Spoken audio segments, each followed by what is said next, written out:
3 साल से ऑपोजिशन बार बार ये कहती थी कि हुकूमत नाअहल है, इन्होंने मुल्क तबाह कर दिया, ये अवाम में जाएगी तो अवाम अंडे मारेंगे इनको। मैंने तो अनाउंस कर दिया इलेक्शन। सवाल अब ये है कि ये सुप्रीम कोर्ट क्यों चले गए? ये चाह रहे हैं कि हुकूमत बहाल हो। क्या ये बेहतर है अवाम के पास जाके अवाम की वोट से आना, या एक बाहर की साजिश का हिस्सा बन के? इनकी सारी कोशिश ये है कि इक़्तिदार में आए, ये आके नैब को ख़त्म करें, NRO 2 लेंगे। सारी जिंदगी इन्होंने फिक्स मैचेस खेले हैं, मैच ये सिर्फ जीते अंपायर्स को साथ मलवा। इनकी पूरी कोशिश है कि इलेक्शन कमीशन, जो भी ब्यूरोक्रेसी, वो नीचे सारा अमला, वो सारा पहले तैयार करके फिर ये इलेक्शन की तरफ जाए। हमें बहुत बड़ा एक सबक मिला इस इलेक्शन में। टिकट बड़े सोच समझ के देंगे, बेशक इलेक्शन हार जाऊं, टिकट सिर्फ मैंने उन लोगों को देना है जो मुल्क का सोचते। मैं कभी भी किसी मुल्क के खिलाफ नहीं हूँ, ना मैं एंटी अमेरिकन हूँ, ना मैं एंटी इंडिया हूँ। हम पॉलिसीज के खिलाफ हो सकते। अगर आपने ये कहना है ना क्योंकि हम मकरूज हैं, हमें गुलामी करनी चाहिए, मैं कहता हूँ इस गुलामी से बेहतर मौत है। सदर मुमलिकत को भी बताना चाहता हूँ कि पार्लियामेंट का मूड और अवाम के नुमाइंदगान का मूड आपके मुआखजे का भी है। आप भी इसी रजीम का हिस्सा है। बता देना चाहता हूँ इमरान खान, इस खत के जरिए तुम हीरो नहीं बन सकते। जो एस्टेब्लिशमेंट की तरफ से नुमाइंदगान थे सिक्योरिटी के, वो वजाहत करे इस बात की, अपनी पोजीशन वाज़ेह करे। ये काफी नहीं है कि वो बयान दें कि हम गैर जानिबदार हैं। तुम जीरो हो चुके हो, तुमने मुल्क को जीरो किया और दोबारा अब तुम्हारे अंदर खड़े होने की कोई सलाहियत नहीं। अस्सलाम वालेकुम नाज़रीन, आप देख रहे हैं प्रोग्राम 7 से 8। इस वक्त सिचुएशन क्या चल रही है, तमाम चीज़ें आपको बहुत अच्छे तरीके से मालूम है। वो अदम एतमाद जिसका 11 फरवरी से मौलाना फजल रहमान साहब ने ऐलान किया था, उस अदम एतमाद की वोटिंग की जब तारीख आई तो फिर उस दिन हुकूमत ने एक ऐसा सिक्सर खेला है कि जिसके बाद किसी को समझ नहीं आया कि ये हुआ क्या है। अब तमाम लोगों की नजरें लगी हुई हैं सुप्रीम कोर्ट पर, और सुप्रीम कोर्ट का क्या फैसला आना है इसका इंतजार अभी किया जा रहा है। तो फौरी तौर पर अपने मेहमानों की तरफ चलती हूँ। जावेद लतीफ साहब मुझे मुस्लिम लीग नून से ज्वाइन कर चुके हैं, आपको खुशामदीद कहती हूँ। जावेद लतीफ साहब, सबसे पहले तो ये बता दीजिए सर, ये PTI ने निगरां वजीर आजम के लिए नाम तजवीज़ कर दिया है सर, साबिक चीफ जस्टिस गुलजार अहमद साहब का। तो आप लोगों की तरफ से कोई नाम वगैरह तजवीज़ किया जाएगा या मैदान ऐसे ही खुला छोड़ देंगे मियां साहब? देखें, इस मैदान में आने से पहले किरण नाज, मैं तो ये बात कहूँगा कि जो बयानिया इसने इलेक्शन के लिए बनाया उस पर मैं बात पहले कर लूँ।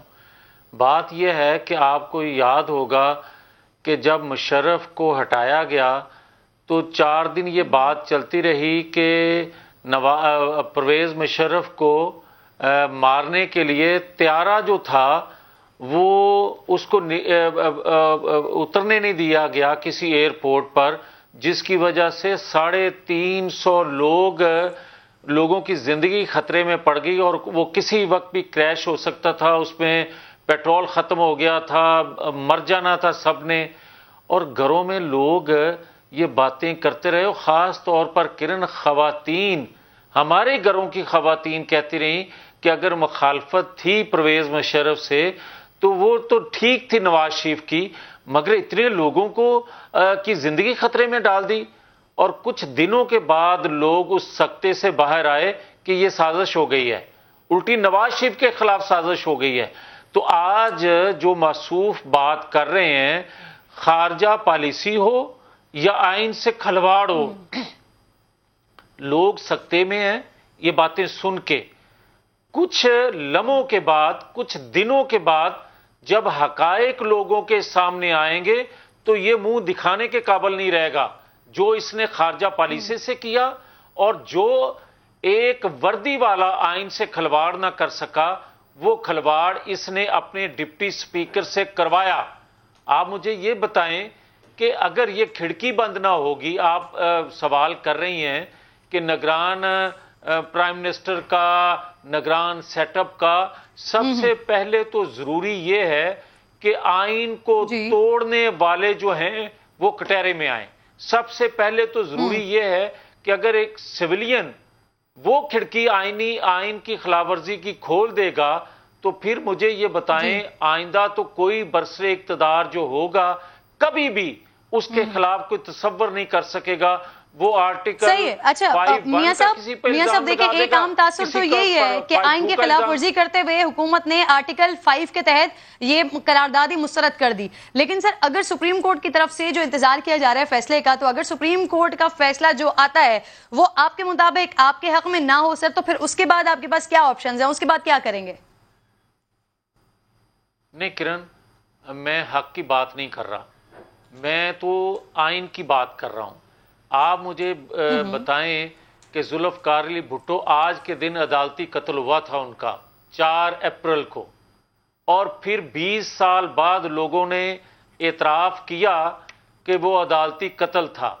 आज भी सुप्रीम कोर्ट के सामने एक ऐसा आइन को वायलेट करने वाला केस है कि जिस पर चलते हुए आइन को पटरी से जो उतारा गया है कल, उसको चढ़ाया भी जा सकता है, आइन को मजबूत भी किया जा सकता है। और अगर खुदा न खास्ता ये ऐसा ना हो सका तो आइन शिकन आज जो मुख्तलिफ जगह पे 10-10, 15-15 लोगों की टोलियां जो उछल कूद कर रही हैं, तो फिर गली कूचों में आइन शिकनों और आइन की पासदारी करने वालों जो आइन को मुकद्दस जानते हैं, वो जो समझते हैं कि आइन के बगैर पाकिस्तान नहीं चलेगा। आपने मेरे दोनों सवालों का जवाब नहीं दिया। मैं आती हूँ दोबारा आपकी तरफ, मैं दोबारा आती हूँ आपकी तरफ। सर, आप मेरे साथ ही मौजूद हैं, लेकिन इस वक्त सिचुएशन कुछ ये भी आज मेरे टॉपिक का हिस्सा है कि मियां इमरान खान को, ठीक है, ऑपोजिशन उनके लिए इकट्ठी हो गई, लेकिन इसके साथ साथ कहीं ना कहीं कोई ना कोई तो मसला होगा ना कि उनके अपने ही उनके खिलाफ अब बोलने लगे हैं।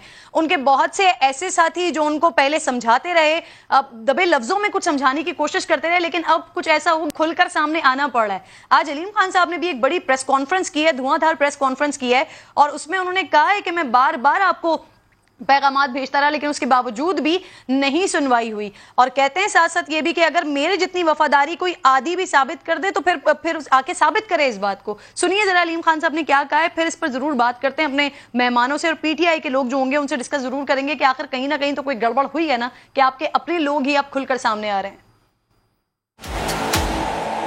ये जो बुजदार तुमने यहाँ लगाया था, क्या मैंने यहाँ पे लोगों नहीं बताया कि बुजदार यहाँ क्या कर रहा है? यहाँ 3-3 करोड़ रुपए में डीसी लगते थे। खान साहब, मैंने आपको बताई है ये बातें। यहाँ पे कमिश्नर लगाने का अलग रेट है, एसपी लगाने का अलग रेट है, कोई तबादला नहीं होता जबकि सीएम सेक्रेटेरिएट में पैसे न दिए जाएं। फरा का क्या किरदार था यहाँ पे? कहाँ पैसे जाते थे? क्यों नहीं बताते कौम को? क्यों धोखा दे रहे हैं? मेरे पास एक मैसेज पड़ा खान साहब आपका, जो आपको मैंने उस्मान बुजदार के बारे में लिखा है, और आपने मुझे जो उसके जवाब दिए सारी कौम के सामने मैं लेके आऊंगा। जितना अलीम खान आपको जानता है कोई नहीं जानता। आपको तो कोई शर्म ही नहीं आई कि आपने अपने इतने मुखलिस साथी को पकड़ के जेल में डाल दिया। फरा बीबी ने यहाँ पे बहुत रिश्वत ली है, वो हर ठेके में मौजूद थी, वो हर ट्रांसफर पोस्टिंग में मौजूद थी, और वो मेरे ख्याल में पाकिस्तान से बाहर निकल गई हैं। वो भाग चुकी हैं, उनके हस्बैंड भी भाग चुके हैं। सब पता लग जाएगा जिस दिन इन्वेस्टिगेशन होगी, और इंशाल्लाह ताला कौम जो है वो असली चेहरा देख लेगी। सर, आपने मियां जावेद लतीफ साहब, आपने सारी गुफ्तगू सुनी। सर, बहैसियत पॉलिटिकल वर्कर आपका कमेंट चाहूंगी इस बात पर। उस्मान बुज़दार साहब के हवाले से मुसलसल क्वेश्चन होता रहा, मुसलसल बात होती रही, और आज अलीम खान साहब ने यह तक कह दिया कि पूरी पार्टी का ही उस्मान बुज़दार साहब ने शराज़ा बिखेर कर रख दिया। तो आप समझते हैं कि ऑपोजिशन ने नुकसान पहुंचाया हो या ना पहुंचाया हो, लेकिन पॉलिटिकली पाकिस्तान तहरीक इंसाफ को उनके अपने अंदर उस्मान बुज़दार ने उनकी सियासत को बहुत बड़ा नुकसान पहुंचाया है? नहीं किरण, बात नुकसान पहुंचाने की नहीं है, बात है हकीकत बताने की। जब अलीम खान साहब को गिरफ्तार किया गया तो उस वक्त वो पीटीआई का चेहरा मोहरा थे। आप रिकॉर्ड उठाकर देख लें, मैंने उस वक्त भी मुखालफत की थी उस तरीक़ेकार से गिरफ्तार करने की। मैंने उस वक्त भी बात की थी कि अलीम खान से कोई इंतकाम लिया जा रहा है। आप मुझे ये बताएं कि अलीम खान साहब आज 3.5 साल बाद या 4 साल बाद बोल रहे हैं, तो मैंने तो आज से 3 साल पहले इनकी गिरफ्तारी पर यह एहतजाज किया था कि भले हमारे मुखालिफ हैं मगर यह तरीकाकार गलत है। मैंने सब्तैन खान की गिरफ्तारी पर भी यह कहा था कि इमरान खान कोई बात मनवाना चाहते हैं, ये इनकी पॉलिसियों से इख्तलाफ कर रहे हैं लोग, तब इन्हें गिरफ्तार किया जा रहा है। बैलेंस करने के लिए मुस्लिम लीग के लोगों को जो गिरफ्तार किया जा रहा है, इनको बलि चढ़ाया जा रहा है। आपको याद होगा कि आज ओन चौधरी या बाकी लोगों ने जब ये बातें की, अहमद फराद ने जो बातें की, इनके पीटीआई के लोगों ने, कि जब जहांगीर तरीन को सजा अभी हुई नहीं थी तो 2 दिन पहले नईम बुखारी ने आकर पीटीआई की कोर कमेटी में कहा था कि बलि चढ़ाया जा रहा है जहांगीर तरीन को, नवाज शरीफ को बैलेंस करने के लिए। ये तो वतीरा रहा है इमरान खान साहब का, आज कोई नई बात तो नहीं है।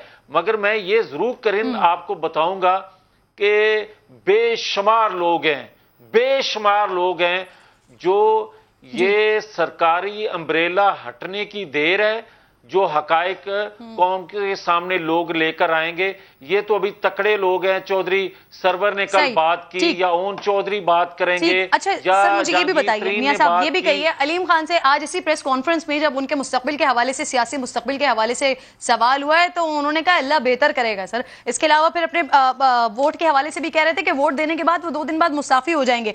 तो सर, मुस्लिम लीग नून उनको अपनी पार्टी में शमूलियत की दावत देगी? क्योंकि पंजाब में एक बहुत बड़ा नाम है, पंजाब की सियासत में अलीम खान एक बहुत बड़ा नाम है सर।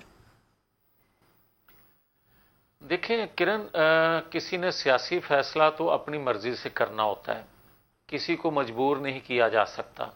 हाँ, अलबत्ता वो मुस्लिम लीग में आना चाहें तो यकीनन मुस्लिम लीग नून ऐसे लोगों को वेलकम कहेगी। उसकी वजह यह है कि एक बंदे ने 10-15 साल एक स्ट्रगल की, जद्दोजहद की, और पीटीआई को पीटीआई बनाने में ये अलीम खान का बड़ा किरदार है, इसमें कोई शक नहीं है। तो इसलिए मुस्लिम लीग में आना चाहें तो यकीनन मुस्लिम लीग उनको वेलकम कहेगी। सही, बहुत शुक्रिया आपका जावेद लतीफ साहब, प्रोग्राम में आप साथ मौजूद थे। अहमद बिलाल महबूब सदर हैं पिलडाट के, उनको अभी आज मैंने इनवाइट किया है क्योंकि जो सारी सिचुएशन चल रही है, अवाम के ऊपर जो तासुर पड़ रहा है या सियासी जमातों के जो तासुरात हैं वो एक अलग, लेकिन दूसरी तरफ अब इससे नुकसान या फायदा क्या होने जा रहा है। अहमद बिलाल साहब, सर हुकूमत के मुताबिक जो कुछ भी हुआ है वो आइन के मुताबिक हुआ है। ऑपोजिशन कहती है कि ये आइन की पामाली का फैसला, आइन की पामाली हुई है और इस पर अब फैसला सुप्रीम कोर्ट दे। सर, आप इस सारी सूरत हाल को किस तरह से देख रहे हैं, क्या हुआ है ये अहमद बिलाल साहब? देखिए, बज़ाहिर तो ये वाकई आइन की और कानून की और असम्बली के ज़ाब्तों की खिलाफ वर्जी तो हुई है। यानी मुझे तो किसी जगह ये बात नज़र नहीं आती कि स्पीकर साहब के पास ये इख्तियार हो कि वो तहरीक एतमाद को अपने आप अपने तौर पे ये तय कर लें, किसी भी प्रीटेक्स्ट में करें कि वो इसको मुस्तरद कर देते हैं और इसको वो रिजेक्ट कर देते हैं। रिजेक्ट करने का और मुस्तरद करने का सिर्फ एक ही तरीका था कि असम्बली की अक्सरियत उसको रिजेक्ट करती, लेकिन उसको वोटिंग के लिए पेश ना करना, बावजूद इसके कि उस दिन एजेंडे पे था, ये सरीहन आइन की भी खिलाफ वर्जी है और असम्बली के कवायद की भी खिलाफ वर्जी है मेरी दानिश्त में। लेकिन ज़ाहिर है हर एक को अपनी राय रखने का हक हासिल है। हुकूमत भी एक राय रखती है कि सब कुछ कॉन्स्टिट्यूशन के मुताबिक हुआ है, तो फिर इसका फैसला ज़ाहिर है किसी अदलिया के इदारे को ही कर रहा है ना। तो अब ये सुप्रीम कोर्ट को फैसला करना चाहिए, लेकिन मुझे अफसोस ये है कि सुप्रीम कोर्ट का फैसला भी फौरी तौर पे नहीं आ रहा, और उसके नतीजे में तो ज़ाहिर है फिर अब इसको एक, जिसे कहते हैं ना, फेट कंपली मान लिया जाएगा कि ये एक ऐसी चीज़ है जिसके साथ आपको गुजारा करना है और अब आप इलेक्शन की तरफ जाइए। तो वो फैसला होता रहेगा अपनी जगह पे, लेकिन इलेक्शन की तरफ मेरे ख्याल में लोगों को जाना पड़ेगा अगर ये फैसला फौरी तौर पे नहीं आता। सही। अच्छा सर, ये बताइए, डिप्टी स्पीकर भी स्पीकर के तमाम इख्तियारात इस्तेमाल कर सकता है? जी, जो भी शख्स फिर स्पीकर की कुर्सी पे बैठ जाता है, खा वो डिप्टी स्पीकर हो या उनमें से प्रिजाइडिंग ऑफिसर्स में से कोई और हो, मसलन वो पैनल ऑफ स्पीकर्स भी एक बनाते हैं ना कि अगर डिप्टी स्पीकर भी ना हो तो फिर ताकि उन लोगों में से कोई एक, उनमें से एक हिज़्ब इख्तिलाफ के भी 1-2 लोग होते हैं, कुछ गवर्नमेंट के लोग होते हैं, कि उनमें से भी कोई बैठा हो और उस दौरान कोई ऐसी चीज़ हो तो फिर वो स्पीकर का ही फैसला शुमार किया जाता है। तो इसलिए डिप्टी स्पीकर ने जो कुछ भी किया वो स्पीकर का ही फैसला तस्वुर किया। अच्छा ठीक है। अहमद बिलाल साहब, वजीर आजम साहब अभी भी वो वजीर आजम ही हैं, लेकिन सर उनके इख्तियारात कितने महदूद हो गए हैं, अब इसकी वजाहत कीजिएगा। और साथ साथ ये मुख्तसर अरसे के लिए जो वजीर आजम हैं वो इस आर्जी जिम्मेदारी के दौरान क्या कोई वो बड़ा फैसला ले सकते हैं, कर सकते हैं? सर उनको हक है ये? देखिए, ये अनफॉर्चुनेटली हमारे कॉन्स्टिट्यूशन के अंदर इस बात की कोई वजाहत मौजूद नहीं है, लेकिन जो कॉमन सेंस की बात है और जो अमूमन रिवायात की बात है वो ये कहती है कि ऐसे मौक़ों पे जब आप एक कायम मकाम वज़ीर आज़म हों और आप एक केयर टेकर प्राइम मिनिस्टर हों तो फिर उस सूरत में आप कोई बड़ा फैसला नहीं कर सकते। और इसकी कुछ वजाहत सुप्रीम कोर्ट के एक फैसले में हुई थी जब केयर टेकर गवर्नमेंट के इख्तियारात के बारे में एक मुकदमा उनके सामने आया था पिछली दफ़ा, तो उसमें उन्होंने कहा था कि वो सिर्फ डे टू डे जो रूटीन के मामलात है उन्हें देख सकती है, कोई बड़ा पॉलिसी का फैसला नहीं कर सकती। तो कोई पॉलिसी का बड़ा फैसला तो इमरान खान साहब नहीं कर सकते, और अगर वो कहीं करने की कोशिश भी करेंगे तो मेरा ख्याल में उनके साथ जो मशीनरी है वो भी उनका साथ देगी, लेकिन रूटीन के काम है जो करने की जरूरत है वो करते रहेंगे। ठीक। अच्छा सर, मुझे ये भी बता दीजिए, ऑपोजिशन ने निगरान वजीर के नाम भिजवा दिए हैं सर, बल्कि ऑपोजिशन ने निगरान वजीर आजम के लिए नाम भिजवाने से इनकार कर दिया है। हुकूमत ने, वजीर आजम साहब ने इसका बता दिया है नाम, साबिक चीफ जस्टिस अहमद साहब। अब ये बताइए कि अगर ऑपोजिशन यही रवैया इख्तियार किए हुए रखती है तो इस सूरत में जो पीटीआई के तजवीज़ करदा नाम है सर, उनमें से एक फाइनल कर लिया जाए? जी, बड़ा नुकसान होगा इससे हिज़्ब इख्तिलाफ को अगर वो इस सारे प्रोसेस का हिस्सा नहीं बनेंगे। देखिए, ये जो अब असेंबली डिसॉल्व तो हो चुकी, ये एक हकीकत है, जब तक सुप्रीम कोर्ट इसको रिवर्स ना करे, सुप्रीम कोर्ट इसके बारे में कोई हुक्म इब्तदाई जारी ना करे तो इलेक्शन का प्रोसेस आगे बढ़ेगा। और उस प्रोसेस के अंदर जो पहली चीज़ें होने वाली हैं उनमें से केयर टेकर प्राइम मिनिस्टर की अपॉइंटमेंट है। वो होगा ये कि दोनों में से इत्तफाक राय तो होगा नहीं अपना प्राइम मिनिस्टर और कायद हिज़्ब इख्तिलाफ में, और ना ही पार्लिमानी कमेटी में इत्तफाक राय होगा। तो बिलाखिर ये फैसला होगा इलेक्शन कमीशन की तरफ से, और इलेक्शन कमीशन जो नाम आए होंगे वजीर आजम और कायद हिज़्ब इख्तिलाफ की तरफ से, उन नामों में से कोई एक नाम फाइनलाइज करेंगे। और अगर हिज़्ब इख्तिलाफ की तरफ से कोई नाम ही नहीं आया तो फिर ज़ाहिर है मजबूरी होगी कि वो फिर वजीर आजम के दिए हुए नामों में से ही कोई नाम पिक करेंगे, और उस सूरत में फिर हिज़्ब इख्तिलाफ को कोई शिकायत करने की फिर कोई गुंजाइश नहीं होगी। उनको नाम देने चाहिए और अपना केस भी कंटेस्ट करना चाहिए। उसका बाइकआउट करना तो किसी सूरत में ये कोई सेंसिबल तरीका नहीं है। सही। अच्छा जावेद सर, ये जो एक ऑप्शन दिया जा रहा है और हुकूमत की जानिब से निगरान वजीर आजम के लिए जो बात की जा रही है, शहबाज शरीफ साहब ने तो उसको मना कर दिया है। अब सर, अगर ये आप लोग नहीं करते हैं, नाम नहीं देते हैं, तो इससे आपको नुकसान पहुंचेगा सर?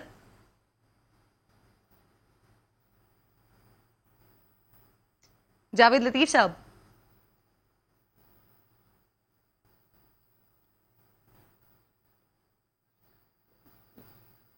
जावेद लतीफ साहब, आपको मेरी आवाज आ रही है? मैं आती हूँ दोबारा आपके पास। सर मुझे साथ में ये भी बता दीजिएगा कि आपने कहा कि पार्लिमानी कमेटी में अगर ये नहीं जाते हैं, ये अगर नई नामों में इत्तेफाक नहीं होता तो फिर उसके बाद ये ज्यादा परेशानी का बाइस बन सकता है। अब आप मुझे बताइए कि पार्लिमानी कमेटी में अगर इत्तेफाक नहीं होता है तो फिर ये मामला जाता है इलेक्शन कमीशन के पास।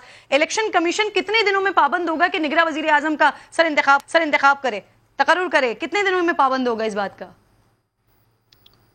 देखिए, जो तीनों मरहले हैं, हर मरहले के लिए 3 दिन दिए गए हैं, यानी वजीर आजम आउट गोइंग और कायद हिज़्ब इख्तिलाफ भी 3 दिन में फैसला करे, वरना ये पार्लिमानी कमेटी में चला जाएगा। कमेटी 3 दिन में फैसला करे, वरना फिर इलेक्शन कमीशन के पास चला जाएगा और वो 3 दिन में फैसला करेंगे। तो यूँ समझिए टोटल 9 दिन का आपके पास गुंजाइश है फैसला करने की।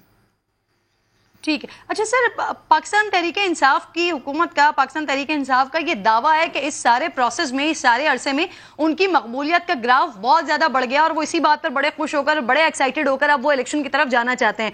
आप बताइएगा इस दावे में उनकी कितनी सदाकत है? क्या वाकई उनकी मकबूलियत में पहले से ज्यादा इजाफा हुआ है? देखिए, पब्लिक में उनकी मकबूलियत में इजाफा हुआ है या नहीं, इसका कोई हतमी अंदाज़ा मेरे पास तो नहीं है, लेकिन 1-2 इशारे हैं। उसमें एक ये है कि उनकी पार्टी के अंदर उनके जो वर्कर हैं वो बहुत मुतहर्रिक हो गए हैं। वो खा रिएक्शन में हुए हैं या नए हालात की वजह से कि उनकी हुकूमत, उनकी पार्टी हटाई जा रही है, तो वो पहले डॉर्मेंट जो बैठे थे वो एकदम मुतहर्रिक हो गए हैं और पार्टी एकदम इनविगोरेट हो गई है। दूसरा एक इशारा ये मिलता है कि खैबर पख्तूनख्वा के फेज़ 1 के इलेक्शन में लोकल गवर्नमेंट के तो JUI ने मैदान मार लिया था, लेकिन अब ये फेज़ 2 जिसके इलेक्शन 31 मार्च को हुए हैं, इसमें फिर PTI ने बड़े वाज़े अंदाज में अक्सरियत हासिल की है, यानी उनकी जो फतह है उसके बारे में कोई डाउट नहीं है। तो उससे भी कुछ लगता है कि कुछ हालात में तब्दीली आई है। तो अगर PTI ये समझ रही है कि उनकी पॉपुलैरिटी में कोई किसी न किसी लेवल पे इजाफा हुआ है, तो शायद उसके कुछ इशारे उनको मिल रहे होंगे। ठीक है, ठीक है जावेद, आप गुफ्तगू सुन रहे हैं, साथ में माहिरीन ये बता रहे हैं कि अगर आप अपना निगरान वजीर आजम के लिए नाम नहीं देते हैं तो इससे आपको नुकसान पहुंचेगा सर। ये यहाँ पर आप नहीं दे रहे हैं नाम और वहां पर हुकूमत अपना निगरान वजीर आजम भी खुद मुंतखब कर सकती है सर। किरण देखें, मुझे बड़ा एहतराम है अहमद बलाल साहब का, जो बात वो कर रहे हैं वो आइन कानून के मुताबिक कर रहे हैं।